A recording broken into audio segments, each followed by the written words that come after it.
Renungan Harian Selasa 30 Juli 2024.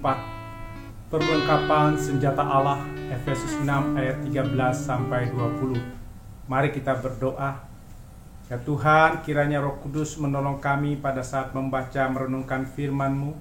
Ya Roh Kudus menolong hamba-Mu untuk menyampaikan kebenaran firman Tuhan, sehingga kami mengerti bagaimana menggunakan senjata perlengkapan Allah.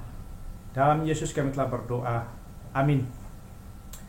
Salam sejahtera. Semoga kita makin mampu menggunakan seluruh perlengkapan senjata Allah untuk mengadakan perlawanan pada hari-hari jahat dan tetap berdiri dan menyelesaikan segala sesuatu seperti ungkapan dalam Efesus 6 ayat 13. Sebab itu, ambillah seluruh perlengkapan senjata Allah supaya kamu dapat mengadakan perlawanan pada hari yang jahat itu dan tetap berdiri sesudah kamu menyelesaikan segala sesuatu. Senjata Allah itu dipergunakan untuk melawan iblis. Senjata itu sudah Allah sediakan. Manusia tidak perlu membuat sendiri, hanya mengambil dan menggunakan senjata Allah. Perjuangan melawan iblis sudah dimulai sejak lahir sampai akhir hidup kita.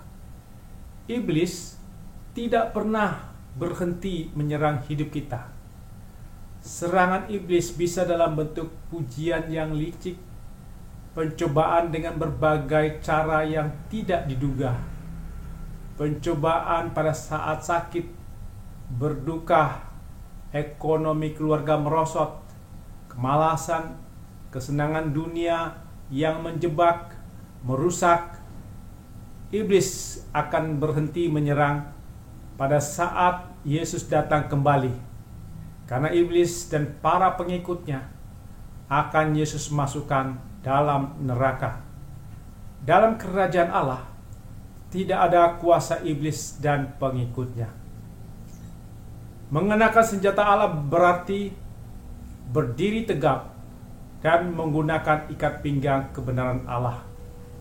Berdiri tegap berarti tidak tidur, tidak malas, tapi berjaga-jaga dengan terus-menerus menggunakan seluruh perlengkapan senjata Allah.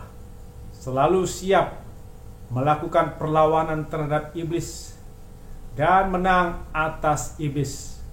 Seperti Yesus selalu menang atas iblis dan selalu mengusir iblis. Kemenangan orang percaya atas iblis diperoleh dalam iman pada Kristus yang telah mati di salib untuk mengalahkan kuasa iblis. Yesus menebus orang berdosa dari kuasa iblis, diampuni dosa-dosanya menurut kekayaan kasih karunia-Nya. Efesus 1 ayat 7. Menang berarti berbalik dari kegelapan atau dosa, masuk dalam terang Tuhan. Dalam berperang melawan iblis, maka orang Kristen harus menggunakan kuasa Roh Kudus. Hanya dengan kuasa Roh Kudus kita dapat mematikan perbuatan-perbuatan tubuh dan kita akan hidup. Kita berperang terhadap keinginan daging yang membuat kita berdosa dan merusak hati, jiwa, pikiran, serta perbuatan kita. Kita berperang terhadap kesenangan duniawi yang tidak senonoh dan berbagai pencobaan. Kita diminta untuk menjauhkan diri dari pencobaan yang mendatangkan dosa. Menjauhkan diri dari dosa atau pencobaan berarti membenci dosa yang merusak hidup. Dalam peperangan iman tersebut, orang Kristen diminta untuk bertahan menghadapi kesulitan sebagai tentara Kristus yang tangguh, mau menderita bagi Injil, bertanding dalam pertandingan iman yang benar. Kuasa iblis membuat orang bertambah fasik, mengolok-olok dan menentang kehendak Allah, dan menyerang orang percaya, mencari orang beriman untuk ditelan iblis. Iblis berusaha sedapat-dapatnya untuk menghancurkan keyakinan orang Kristen agar tidak percaya atau ragu-ragu pada firman Tuhan, firman Allah, serta melupakan firman Allah. Iblis berjuang agar orang beriman tidak meniru Yesus, tapi meniru orang dunia. Iblis mendorong orang beriman untuk tidak bersaksi, tidak berdiakonia atau melayani, tidak mau bersekutu secara pribadi atau bersama suami istri, orang tua anak, dengan anggota jemaat dan anggota masyarakat.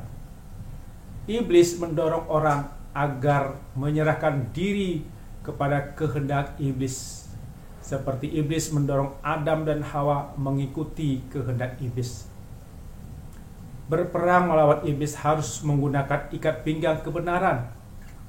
Manusia tidak memiliki kebenaran Allah dalam dirinya.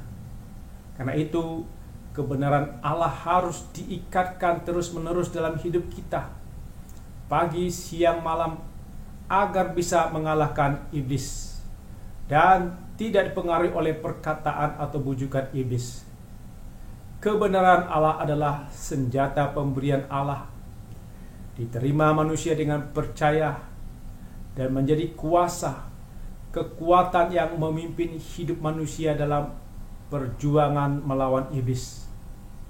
Yesus melawan bujukan iblis dengan menggunakan kebenaran Allah yang telah terikat dengan kuat dalam hidup Yesus. Yesus tidak melawan bujukan iblis dengan pendapat atau kebenaran sendiri. Ikat pinggang kebenaran Allah berarti tidak menggunakan kebenaran sendiri, kebenaran dunia dalam melawan iblis. Ilmu pengetahuan dunia, teknologi tidak dapat melawan iblis. Orang yang mengikatkan kebenaran Allah dalam hidupnya, maka bisa menggunakan ilmu pengetahuan dan teknologi dengan benar dan baik, bukan untuk merusak diri dan orang lain. Agama tanpa ketulusan dan kebenaran adalah sia-sia, tidak berguna dalam melawan kejahatan, kerusakan. Kebenaran Injil harus melekat kepada kita seperti ikat pinggang, melekat pada pinggang atau seperti ranting anggur, melekat pada pokok anggur, agar menang, bertumbuh dan berbuah. Berperang melawan iblis dengan berbaju zirah, berbaju besi keadilan. Keadilan Allah dalam diri manusia belum ada. Karena itu Allah memberikan keadilannya sebagai senjata melawan iblis. Keadilan Allah diterima dengan percaya dan dilakukan dalam kehidupan sehari-hari. Berbaju zirah untuk melindungi dari panah api iblis, agar kejahatan iblis tidak merusak hidup manusia. Keadilan Allah diberikan karena manusia adalah makhluk fana, lemah, mudah jatuh oleh godaan iblis. Karena itu manusia perlu perlindungan, baju besi, agar tidak tembus kuasa jahat. Keadilan Allah melalui karya Yesus yang menebus dosa dan mengampuni dosa. Darah Yesus membuat panah iblis tidak membakar, tidak mematikan. Orang yang sudah ditebus akan taat mutlak kepada Allah, tidak menyerah pada kehendak iblis. Manusia tidak berjiwa adil karena suka memikirkan diri sendiri atau kelompok sendiri. Keadilan itu hanya ada pada Allah. Karena itu, orang yang mendapat anugerah dari Allah, ditebus dosa, maka keadilan Allah akan melekat pada hidup kita, seperti mengenakan baju zirah. Keadilan dan kebenaran dan keadilan Allah menjadi kekuatan untuk bertahan dari tipuan iblis.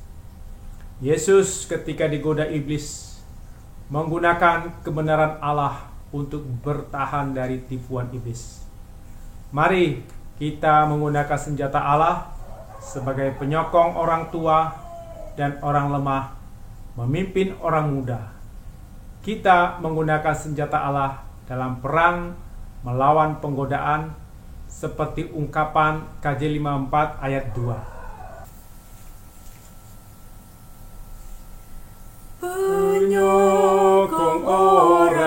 tua dan orang yang lemah, pemimpin orang muda dan sukacitanya, senjata perjuangan di perang penggodaan, dan bantal perhentian di jam kematian.